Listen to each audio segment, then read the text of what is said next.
বন্ধু শব্দটা ছোটোখাটো হলেও এর তাৎপর্য কিন্তু বেশ গভীর। বন্ধু ছাড়া জীবন অনেকটা ওই সাদা কালো বাংলা সিনেমার মতো, সবাই আছে কিন্তু রংটাই নেই।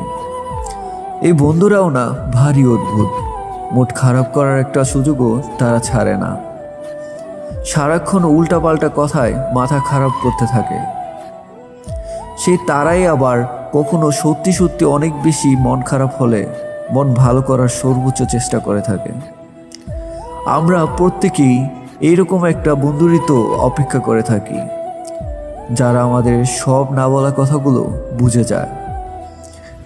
তাদের সাথে কাটানো সব সময়গুলো মনে হয় অনেক স্পেশাল,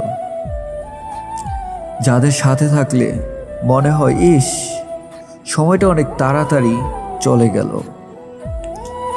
বন্ধুরাই তো হলো জগতের অনেক মূল্যবান সম্পদ, যাদেরকে অনেক না বলা কথা বলা যায়, যা পরিবারের সাথে শেয়ার করা যায় না, সেই সকল কথা বন্ধুদের সাথে শেয়ার করা যায়। ভালো থাকিস বন্ধুরা, ভালো থাকিস সেই সকল বন্ধুরাও যারা শুধুমাত্র প্রয়োজনের সময় প্রিয়জন বানিয়েছিলি, যখন প্রয়োজন শেষ হয়ে গেছে এখন ভুলে গেছিস।